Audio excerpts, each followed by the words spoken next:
اعوذ باللہ من الشیطان الرجیم بسم اللہ الرحمن الرحیم رب اشرح لی صدری ویسر لی امری واحلل عقدۃ من لسانی یفقہوا قولی لا حول ولا قوة الا باللہ العلی العظیم حسبنا اللہ نعم الوکیل نعم المولا ونعم النصیر الحمد للہ رب العالمین والعاقبۃ للمتقین والنار للمعاندین الصلاة والسلام علی سیدنا والشفیع ذنوبنا وطبیب قلوبنا حبیب الہ العالمین ابی القاسم محمد اللہم صل علی محمد وآل محمد وأهل بيته الطيبين الطاهرين المعصومين المظلومين المنتجبين الذين أذهب الله عنهم الرجس وطهرهم تطهيرا اللهم صل على محمد وآل محمد واللعنة الدائمة الباقية الأبدية على أعدائهم أجمعين ومنكر فضائلهم ومناقبهم وشجاعتهم وسيرتهم وحقوقهم من الأول إلى الأبد أما بعد بسم الله الرحمن الرحيم ويطعمون الطعام على حبه مسكينا ويتيما وأسيرا عزیزان محترم، ناظرین محترم، جیسا کہ بنام روایات آج اتوار کا دن بتاریخ 15 شوال المکرم سن 1441 نسبت رکھتی ہے، یہ دن مناسبت رکھتا ہے بانی فقہ جعفریہ امام ششم حضرت امام جعفر صادق علیہ السلام کی شہادت کے حوالے سے دو روایات ملتی ہیں امام کی شہادت کے حوالے سے، ایک 15 شوال اور دوسری 25 شوال، لیکن مہینہ ایک ہی ہے، شوال کا مہینہ، جس میں اس امام معصوم کی شہادت ہوئی۔ اس امام کا نام جعفر، لقب صادق، کنیت ابو عبداللہ یا ابا عبداللہ، ابی عبداللہ، دوسرے ابا عبداللہ جنہیں کہا جائے ابا عبداللہ ثانی، وہ حضرت امام جعفر صادق علیہ السلام کو کہا جاتا ہے۔ حضرت امام جعفر صادق علیہ السلام کے والد کا نام حضرت امام محمد باقر علیہ السلام، والدہ کا نام حضرت فروہ، جو کہ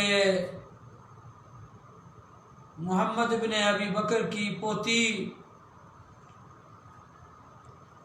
اور امام جعفر صادق علیہ السلام کے آباء و اجداد میں بھی دین و شریعت اور نسل در نسل بھی شریعت پائی جاتی ہے۔ ان کے فرزندان بھی امام، تو ان کے والد و دادا امام، والدہ کی بھی بہت بڑی عظمت و منزلت تھی۔ حضرت امام جعفر صادق علیہ السلام وہ امام ہیں جنہوں نے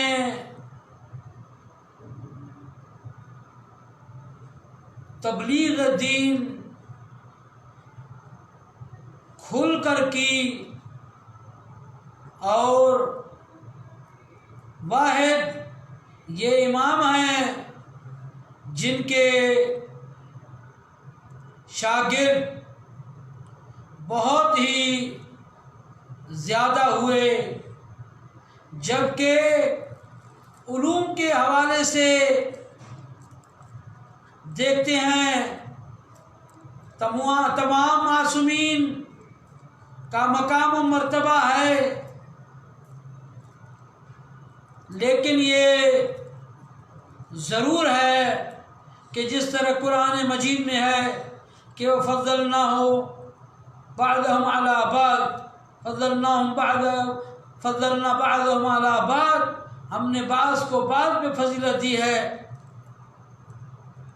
فضیلت اپنی جگہ پہ ہے، لیکن علوم کے حوالے سے جو خدمت کی ہے امام جعفر صادق علیہ السلام نے، اس طرح کسی اور معصوم کو وہ موقع نہیں ملا۔ ہاں یہ ضرور ہے کہ امام محمد باقر علیہ السلام اور امام جعفر صادق علیہ السلام نے کھل کر دین کی تبلیغ کی، جبکہ کائنات میں ہم یہ پہچانوے جاتے ہیں، ہماری معرفت ہوتی ہے کہ یہ شیعیان آل محمد ہیں، لیکن اپنے ہوں، پرائے ہوں، دوست ہوں، دشمن ہوں، ہمیں یہ کہتے ہیں اور ہم یہ ثابت کرتے ہیں کہ ہم فقہ جعفری پہ عمل کرنے والے ہیں۔ اور میں آج کے دن یہ بھی عرض کروں کہ امام جعفر صادق علیہ السلام نے جو فقہ کے حوالے سے روایات بیان کی، اقوال بیان کیے یا وہ فرامین بیان کیے، وہ اپنی طرف سے نہیں تھے، بلکہ اپنے آباء و اجداد کی طرف سے فرامین کو نقل کیا کہ میرے بابا نے اپنے بابا سے سنا، اس نے اپنے والد سے سنا، اس نے اپنے والد سے سنا، اسی طرح رسول خدا تک یہ سلسلہ لے کے جاتے اور بتاتے تھے کہ یہ دین، یہ فقہ من گھڑت نہیں ہے، بلکہ اللہ کی طرف سے ہم تک پہنچا ہے۔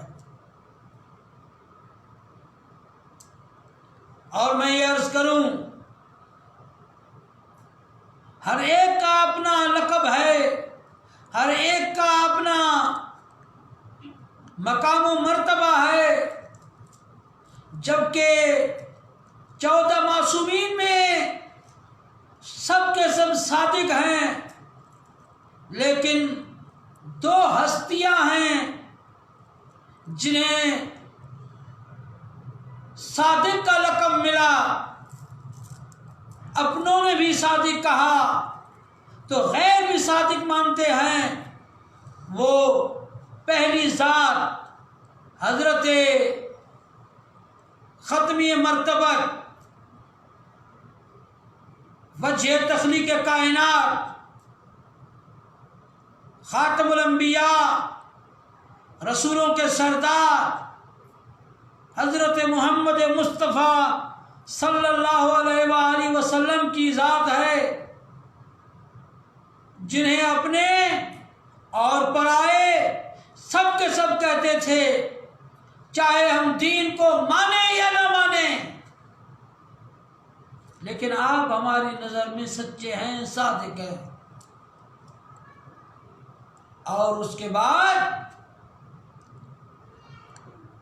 حضرت امام جعفر صادق علیہ السلام کا لقب ہے مردوں میں صادق، کہ سب کے سب کہتے تھے کہ واقعاً اگر عرب و عجم کائنات میں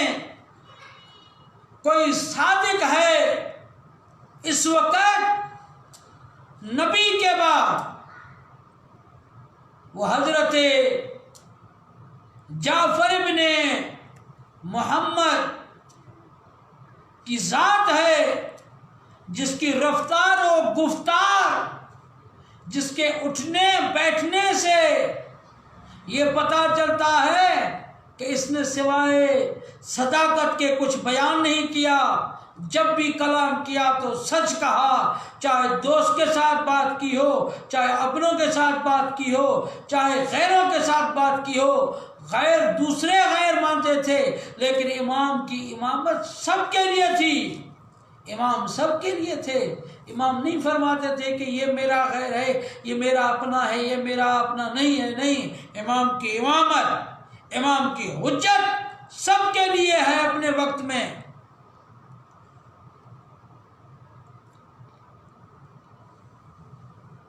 امام جعفر صادق علیہ السلام کا اسم گرامی جعفر، جعفر کی بہت ساری معنی ہیں۔ ایک معنی ہے ٹھاٹھیں مارتی ہوئی نہر، بہتی ہوئی نہر۔ اس پہ علماء کرام بیان کرتے ہیں، معصوم نے بھی بیان فرمایا کہ امام جعفر صادق علیہ السلام کو جعفر اس لیے کہا جاتا ہے کہ اس نے علوم کو بہایا، سخا کو بہایا، علوم کی نہر کو بہایا، سخاوت کو، افکار کو اس طرح سے عام کیا کہ ہر ایک ان کے دروازے پہ آ کے سیراب ہوتا تھا۔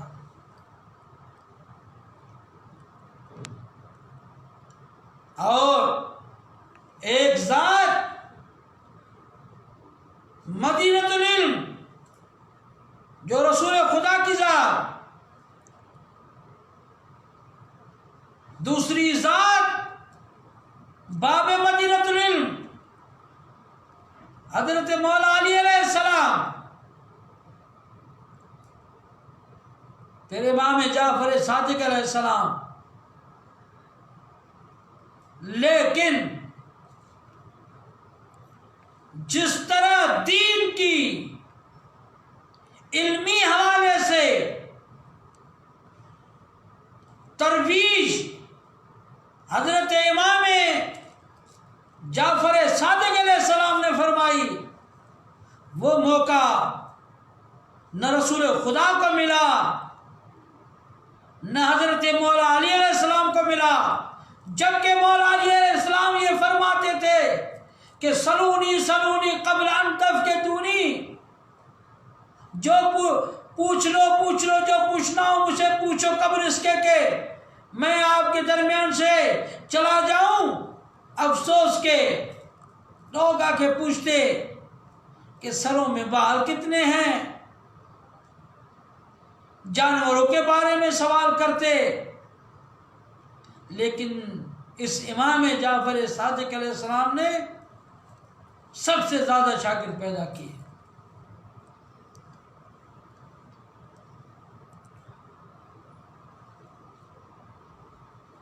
دنیا میں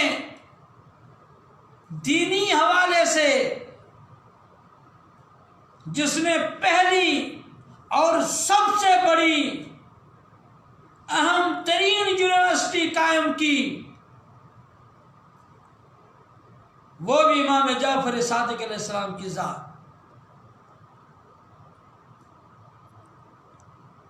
جس میں ایٹ اے ٹائم مدینہ منورہ میں 4000 شاگرد تعلیم حاصل کرتے۔ نظر آئے اور امام جعفر صادق علیہ السلام کے مکتب سے کچھ ایسے بھی تھے جو تعلیم حاصل کرنے کے بعد امامت کا دعویٰ کرنے لگے، اور وہ ایسا بھی فرد ہمیں نظر آیا، کہتا ہوا نظر آیا کہ لولا سنتان لہلک نعمان، اگر میں 2 سال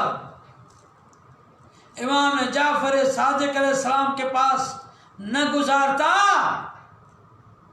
تو نعمان ہلاک ہو جاتا۔ تو عزیزو، یہ میں اپنے ایمان اور اپنے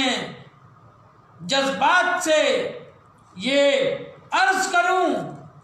کہ تو کیا ہے، بڑوں کو بھی دیکھو گے، جب بھی آپ کے بڑے مشکل میں گھرے تو وہ یہ کہتے نظر آئے کہ لولا فلاں لہلک فلاں، لولا علی لہلک فلاں، اگر علی نہ ہوتے تو فلاں ہلاک ہو جاتے۔ یعنی یہ محمد وآل محمد علیہ السلام کا یہ مکتب رہا ہے، چاہے کوئی کتنا بھی دشمن ہو اسے ہدایت بھی کرتے تھے، انہیں دین کی تبلیغ بھی دیتے تھے، انہیں راہ راست پہ بھی لاتے، انہیں مشکلات سے نجات بھی دیتے تھے۔ اسی طرح امام جعفر صادق علیہ السلام نے بیان فرمایا اور وہ شاگرد پیدا کیے۔ کوئی یہ اعتراض کر سکتا ہے کہ آپ نے کہہ دیا کہ سب سے اہم ترین یونیورسٹی جو قائم کی وہ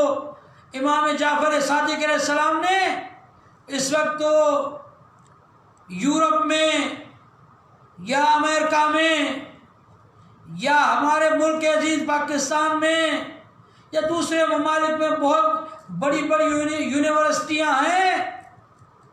جو 4000 تو کیا بہت ہزار اس میں پڑھتے ہیں۔ تو میں انہیں جواب دوں گا کہ چاہے کتنی بڑی یونیورسٹی کیوں نہ ہو، لیکن یہ ضرور ماننا پڑے گا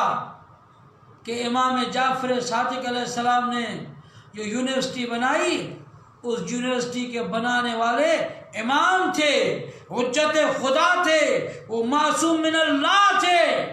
اگر آج بڑی یونیورسٹی بن رہی ہے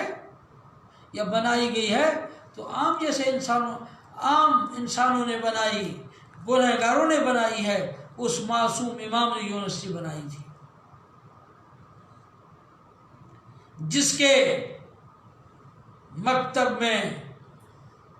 عرب و عجم سے پڑھنے کے لیے آئے، اپنے شاگرد دنیا بھر میں پھیلائے۔ اور آج کل کے دور میں کچھ ایسے بھی ہیں جو دین کو، شریعت کو، اسلام کو نہیں مانتے، وہ سائنس کو اہم ترین مانتے ہیں۔ میرا ان سے سوال ہے کہ ذرا یہ بتاؤ کہ سائنس کے ایجاد کرنے والے کا نام کیا ہے؟ ہر ایک یہی جواب دے گا کہ جابر بن حیان۔ وہ کون تھا؟ جابر بن حیان حضرت امام جعفر صادق علیہ السلام کے شاگرد تھے، جنہوں نے علوم فلکیات، سائنس کو حاصل کیا، اور امام جعفر صادق علیہ السلام نے یہ علم اپنے آبا و اجداد سے حاصل کیا۔ اس کا مطلب یہ ہے کہ یہ علم محمد والے محمد کی میراث، یہ سائنس کوئی کسی اہل غیر کی ایجاد نہیں، کسی عام انسان کی ایجاد نہیں، بلکہ معصوم کی ایجاد ہے، جس نے تعلیم دی، اور اس تعلیم لے کر جابر بن حیان نے فارمولے بنائے اور اس نے بتایا کہ یہ فارمولہ میں نے امام جعفر صادق علیہ السلام سے سیکھا، یہ فارمولہ میں نے امام جعفر صادق علیہ السلام سے سیکھا، یعنی وہ ثابت کر رہے تھے کہ یہ علم سائنس بھی ہے، علوم جتنے بھی سائنس ہیں یہ امام جعفر صادق علیہ السلام سے میں نے سیکھے ہیں۔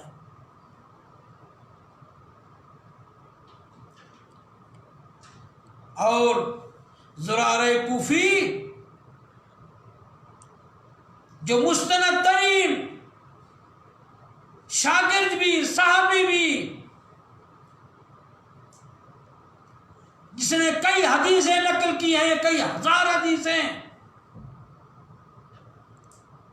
وہ بھی امام جعفر صادق علیہ السلام کے شاگرد۔ اور اتنا اور عرض کروں کہ امام جعفر صادق علیہ السلام اس امام کو کہتے ہیں جس نے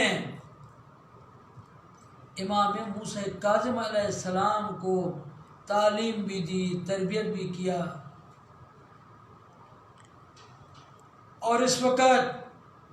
جو شیش امامی اسماعیلی ہیں وہ بھی امام جعفر صادق علیہ السلام کو مانتے ہیں، اگرچہ حضرت امام جعفر صادق علیہ السلام نے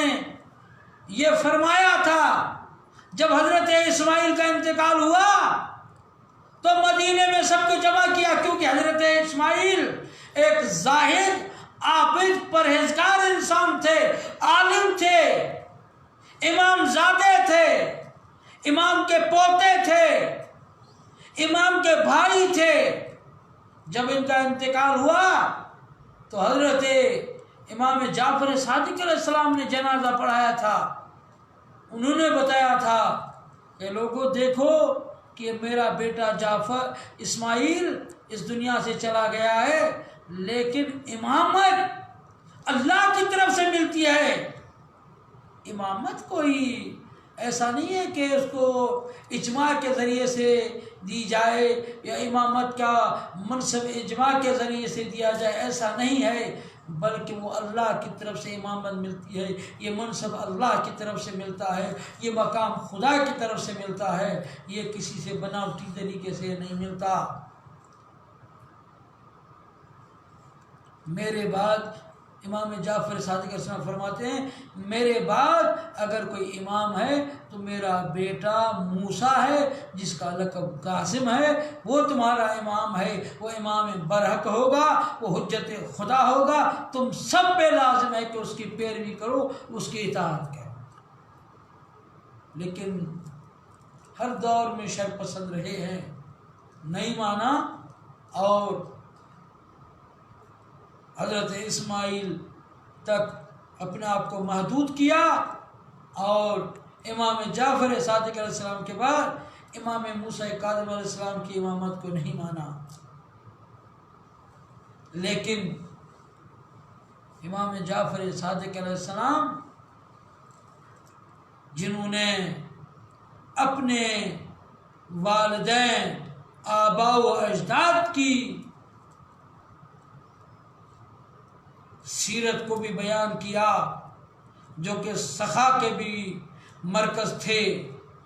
جو کہ مہربان بھی تھے، جنہوں نے علوم کے باب کھولے۔ اور ایک روایت میں ہے ایک شخص مدینہ منورہ میں مسجد النبوی میں نماز پڑھ رہا تھا، نماز پڑھنے کے بعد اپنے سامان کو دیکھا کہ اسے اپنا مال نظر نہیں آیا، 1000 درہم تھے اس کے، وہ نہیں آئے نظر، تو اس نے سمجھا کہ میرا یہ مال چوری ہو گیا ہے۔ وہ امام جعفر صادق علیہ السلام کو جانتا نہیں تھا، مقام کو نہیں سمجھتا تھا، مرتبے کو نہیں جانتا تھا، شخصیت کو نہیں جانتا تھا، لیکن جیسے ہی دیکھا کہ امام جعفر صادق علیہ السلام کونے میں نماز پڑھ رہے ہیں۔ عزیزو، میں یہ ثابت کروں اور میں عرض کروں کہ ہمارے جتنے بھی معصومین ائمہ اطہار ہیں، وہ دنیا میں آئے تب بھی انہوں نے خدا کو سجدہ کیا، اور جاتے ہوئے بھی خدا کو سجدہ کرتے گئے، زندگی بھر خدا کی عبادت کرتے رہے، اور یہ عبادت کر کے یہ بتاتے رہے کہ یاد رکھنا ہم خدا کے عبد ہیں، خدا کے بندے ہیں، وہ ہمارا خالق ہے، وہ ہمارا معبود ہے، وہ ہمارا رازق ہے، ہم اس کے مظہر عجائبات خدا بندی ہیں۔ ہاں یہ ضرور ہے کہ ہم معصومین علیہ السلام کو دیکھو گے تو تمہیں خدا کی معرفت ملے گی، خدا کی منزلت کا پتہ چلے گا، یہ ضرور ہے، لیکن وہ خالق ہے، وہ رازق ہے، وہ معبود ہے جس نے کائنات کو خلق کیا، جس نے ہمیں بھی خلق کیا، اور جس کا ہم سجدہ کرتے ہیں، وہ ہمارا خالق ہے، وہ ہمارا معبود ہے۔ وہ شخص اٹھا جب امام نے نماز ختم کی تو وہ کہنے لگا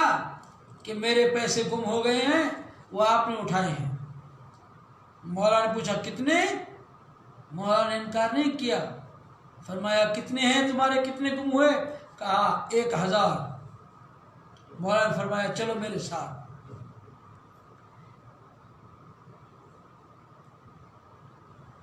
اپنے بیت الشرف کے دروازے تک لے کے کہا رکو میں اندر جاتا ہوں، اب واپس تھوڑی دیر کے بعد واپس آتا ہوں۔ واپس آئے اور 1000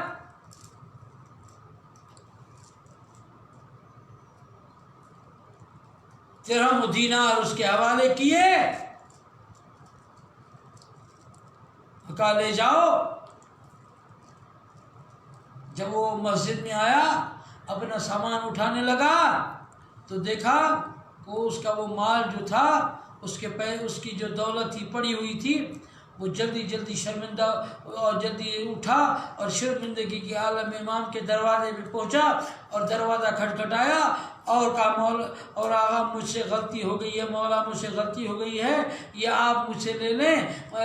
میں نے غور سے دیکھا نہیں تھا۔ تو میرے مولا نے فرمایا کہ جو ہمارے گھر سے مال کسی کو ملتا ہے پھر ہم واپس نہیں لیتے، لے جاؤ، یہ میں نے تمہیں بخش دیا ہے۔ یہ ہے سخاوت، یہ ہے عطا،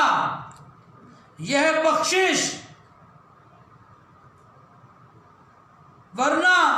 اگر کوئی اور ہوتا یا گزرے ہیں کہ جب بھی کسی نے کوئی مدعا کیا تو اسے گواہ مانگے گئے، لیکن ائمہ معصومین علیہ السلام کی یہ سیرت رہی ہے، اگر کوئی ان کے دروازے پہ آیا تو میرے ائمہ معصومین علیہ السلام نے عطا کر کے یہ بتایا کہ دنیا والے اور ہیں، ہم اور ہیں۔ اور امام جعفر صادق علیہ السلام نے دین و شریعت و نبوت و رسالت کو بچانے کی خاطر مناظرے کیے، دین کو بچانے کے لیے، دین کو بڑھانے کے لیے، نبوت کو بچانے کے لیے، نبوت کے پیغامات کو بڑھانے کے لیے مناظرے کیے دشمنان اسلام سے اور انہیں شکست دی۔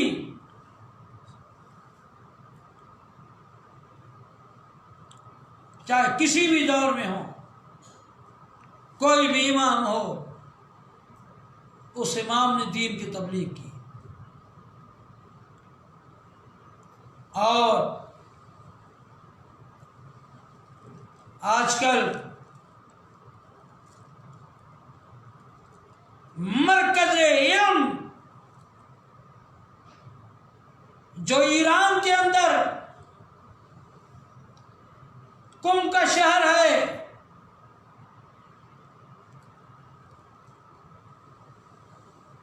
اس شہر کے لیے بھی امام جعفر صادق علیہ السلام نے فرمایا تھا قم عش آل محمد، قم آل محمد کے رہنے کی جگہ ہے، بعض اس کا ترجمہ کرتے ہیں کہ آل محمد کی چھاونی ہے۔ چھاونی کا مطلب یہ ہے کہ جہاں پہ علاقے کے ملک کے محافظین رہتے ہوں، تو یعنی قوم کے اندر جو تربیت پانے والے ہوں گے، امام نے وہ اس وقت اپنے علم کے ذریعے سے بتایا کہ قوم کے اندر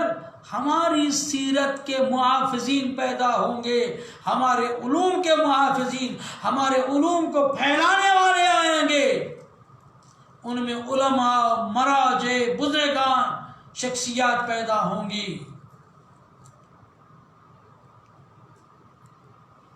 اور پیدا ہوئی، ظاہر ہے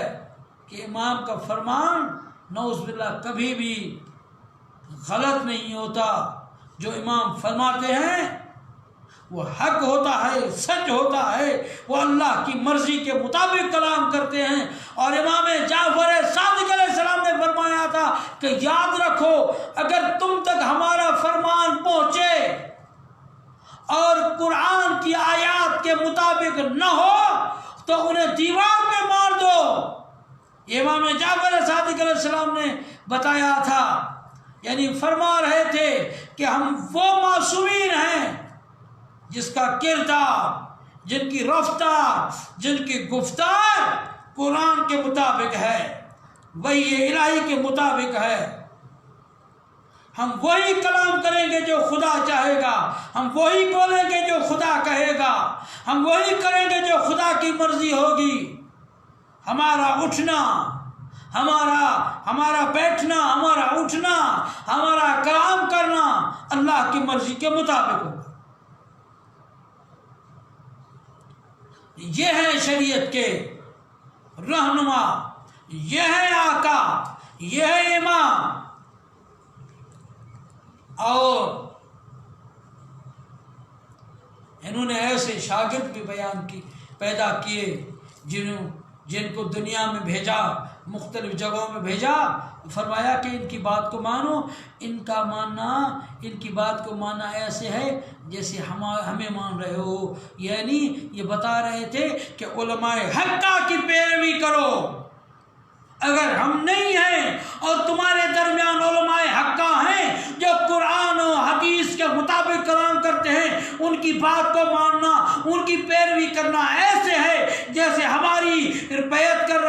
پیروی کر رہے ہو۔ تو اس دور میں جب امام زمانہ پردہ غیب میں ہیں، تو اس وقت بھی جتنے بھی علماء کرام، بزرگان، علماء حقہ ہیں، ان کی بات ماننا، ان کی تقلید کرنا، ان کی اطاعت کرنا، ان کی پیروی کرنا ایسے ہے جیسے ہم امام وقت کی پیروی کر رہے ہیں، امام وقت کو مان رہے ہیں، چاہے وہ مراجع دینی ہوں، چاہے وہ ایران کے اندر ہوں، چاہے وہ عراق کے اندر ہوں، چاہے ہمارے پاکستان میں قائد ملت جعفریہ حضرت آیت اللہ علامہ سید ساجد علی نقوی مدثر علی ہوں، چاہے دنیا کے باہر کہیں بھی علماء ہوں، بزرگان ہوں، جتنے بھی بزرگان ہیں جو تبلیغ کر رہے ہیں، چاہے کہیں بھی ہیں، اور جو دشمن کی آنکھوں سے آنکھیں ملا کے دین کی بات کر رہے ہیں، ان کی بات کو ماننا ہماری ذمہ داری ہے، چاہے ہمارے ملک کے اندر، چاہے ملک کے باہر۔ جیسے قوم کی شخصیت امام راحل بانی انقلاب اسلامی رہبر کبیر حضرت امام خمینی رحمت اللہ علیہ اور رہبر معظم انقلاب اسلامی حضرت آیت اللہ العظمیٰ آقا سید علی خامنہئی مدثر علی اور بہت سارے مراجع جنہوں نے تعلیم حاصل کی، اور ہمارے وطن عزیز پاکستان کی بھی شخصیات جن میں قائد ملت جعفریہ پاکستان ہیں اور دیگر شخصیات ہیں۔ کچھ ایسی شخصیات ہیں جو باہر ملک خدمت کر رہی ہیں، جیسے امریکہ، انگلینڈ کے اندر یورپ کے اندر دشمنوں کے درمیان بیٹھ کے فقہ جعفری کو بیان کر رہے ہیں، مکتب اہل بیت کو بیان کر رہے ہیں، جیسے مفسر قرآن حضرت آیت اللہ علامہ ڈاکٹر ملک سخاوت حسین سندرالوی، متضرع علی اور بہت ساری شخصیات جو تبلیغ دین کر رہی ہیں، انہوں نے بھی علم حاصل کیا تو کم سے علم حاصل کیا۔ قائد ملت جعفریہ جو اس وقت پاکستان کے اندر شریعت کی بات کرنے والے، فقہ اسلام کی بات کرنے والے، تفرقے سے بچانے والے، مسلمانوں کو آپس میں متحد کرنے والے، دین کی بات کرنے والے، مسلمانوں کو آپس میں ملانے والے جو شخص ہیں، انہوں نے بھی نجف کے بعد قم میں آ کر تعلیم حاصل کی۔ وہ ہمارے قائد بھی ہیں تو ہمارے رہبر بھی ہیں۔ ہم سب پہ لازمی ہے کہ ہم اپنے امام کی غیبت کے زمانے میں اپنے رہبر کی بات کو مانیں، اپنے قائد کی بات کو مانیں، تاکہ ثابت کریں کہ جس طرح امام جعفر صادق علیہ السلام نے اپنے شاگرد بنا کے دنیا میں پھیلائے تھے کہ جاؤ تبلیغ کرو، اور یہ پیغام دیا کہ ان کی بات ماننا ایسے ہے جیسے ہماری بات مان رہے ہو، اسی طرح ہم بھی اپنے علماء بزرگان حقہ کی بات کو مان کے یہ ثابت کر رہے ہیں کہ ہم اپنے امام میں وقت کے غیبت کے زمانے میں ہم اپنے بزرگان دین کی بات کو مان کے یہ ثابت کر رہے ہیں کہ ہم اپنے ائمہ معصومین کی ان سیرت طیبہ پہ عمل کر رہے ہیں اور عمل کرتے رہیں گے انشاءاللہ تعالی۔ اور امام جعفر صادق علیہ السلام کی سیرت طیبہ کا ایک رخ بیان کر کے آپ کی زحمت کو تمام اگر میں بیان کرنا چاہوں تو ان کی تاریخ بہت وسیع ہے۔ مجھ جیسا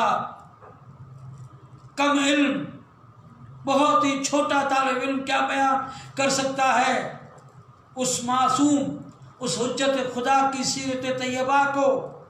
جو امام بروقت، جو معصوم من اللہ حجت خدا ہوں۔ بس اپنی ذمہ داری کو نبھاتے ہوئے میں اس کرونا وائرس کی وبا کی وجہ سے یہاں پر بیٹھ کے بیان کر رہا ہوں تاکہ پتہ چلے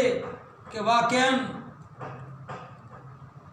ہم کہیں بھی ہوں دین و شریعت کی بات کریں گے۔ اور امام نے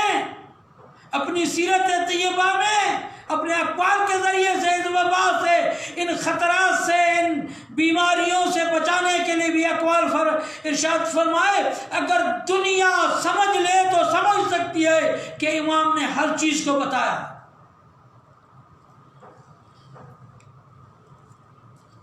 آج کل ہر ایک کی کوشش یہ ہوتی ہے کہ کربلا جائے، مشی کرے، چاہے نجف سے کرے، نجف اشرف سے کربلا کی طرف مشی کرے، چاہے وہ بصرہ سے مشی کرے یا بغداد سے مشی کرے، مشی یعنی پیدل کربلا کے لیے جائے۔ کربلا کی زیارت کرنے والی ذات جو اماموں میں ہے،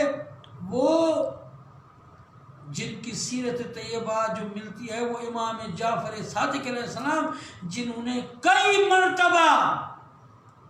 امام جعفر صادق علیہ السلام نے امام حسین علیہ السلام کی کربلا میں جا کے زیارت کی،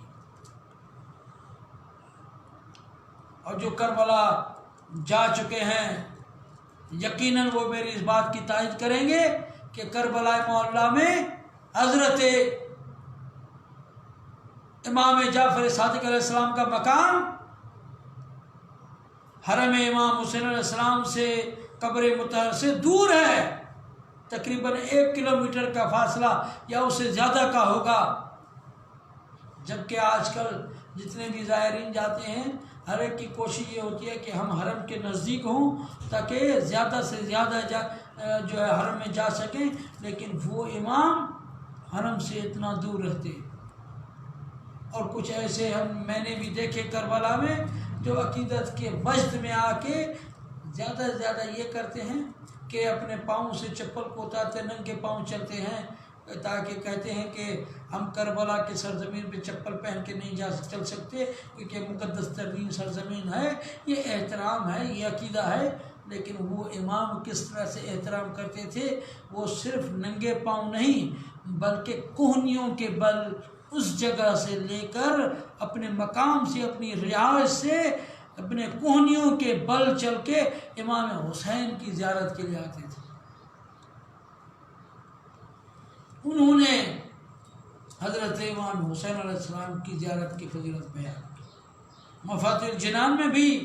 جو حضرت امام حسین علیہ السلام کی زیارت کی فضیلت بیان کی گئی ہے، زیادہ تر حضرت امام جعفر صادق علیہ السلام کی طرف سے وہ روایات بیان ہیں جو حضرت علامہ عباس قمی علیہ الرحمہ نے بیان کیے۔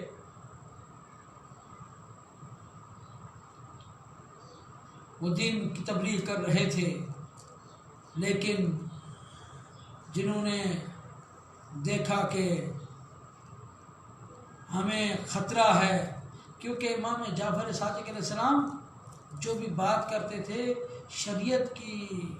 دین کی، قرآن کی، وحدانیت کی، تفرقوں سے بچانے کی اور آپس میں متحد رہنے کی، اور اس سے امام کی حقانیت کا پتہ چل رہا تھا کہ حق پہ کون ہے، باطل کون ہے۔ بادشاہ وقت کو ڈر ہوا اور ایک مرتبہ امام کی طرف زہر بھجوایا کھانے میں ڈال کے، اور امام نے جیسے وہ تناول کیا اور امام کی شہادت ہوئی، پھر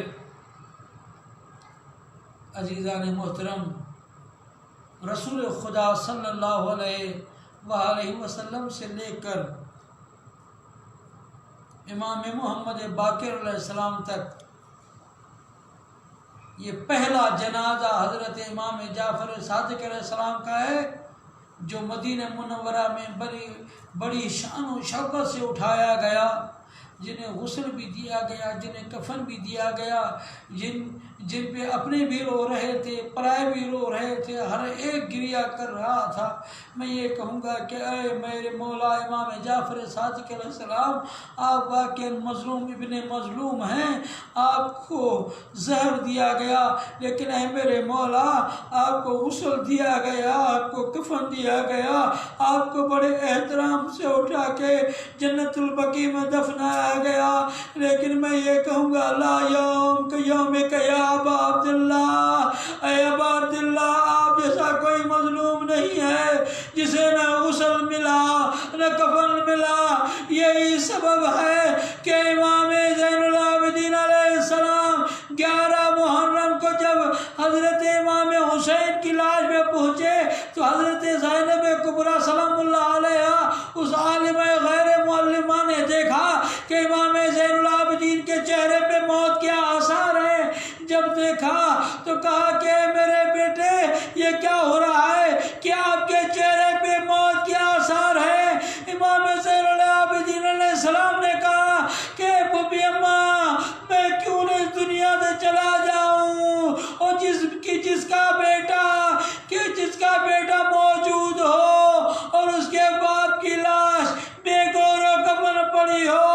اور اپنے بابا کو دفنا نہ سکے، اور یہ کہہ کے رو کے کہنے لگے میرے بابا حسین میں مجبور ہوں، میرے ہاتھوں میں ہتھکڑیاں، میرے پیروں میں بیڑیاں، میرے گلے میں خاردار توق ہیں، ورنہ میں آپ کے جنازے کو دفناتا اور آپ کو غسل و کفن دیتا۔ الا لعنت اللہ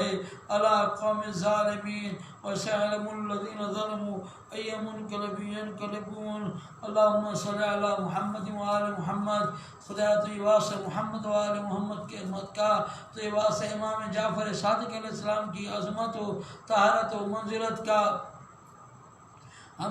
ہماری اس عبادت کو اپنے دربار میں قبول فرما، ہماری اس پریشانیوں کو دور فرما، مشکلات کو آسان فرما۔ یہ کرونا وائرس جیسی ہے جو وبا پوری دنیا میں چلی ہے، اس وبا کو ختم فرما، ہمارے وطن کی محافظت فرما، ہمارے وطن عزیز پاکستان سے اس وبا کو دور فرما، اور تمام علماء مراجع کا سایہ ہمارے سروں پہ قائم اور دائم فرما، قائد ملت جعفریہ کا سایہ ہمارے سروں پہ قائم اور دائم فرما، اور مقامات مقدسہ کی حفاظت فرما، اور جتنے مقامات مقدسہ کی حفاظت کر رہے ہیں ان کی حفاظت فرما، اور ہمارے آقا ہمارے مولا ہادی برحق فرزند زہرا وارث کعبہ منتقم آل محمد حضرت امام زمانہ کے ظہور میں جلد ظہور فرما، اور ہمارے آقا کو ہم سے راضی و خوشی فرما، اور ہم سب کو امام کے اصحاب اور انصار میں شمار فرما۔ ربنا تقبل منا انک انت السمیع العلیم، ان اللہ وملائکتہ یصلون علی النبی یا ایھا الذین آمنوا صلوا علیہ وسلموا تسلیما، اللہم صل علی محمد وآل محمد وعجل فرجہم۔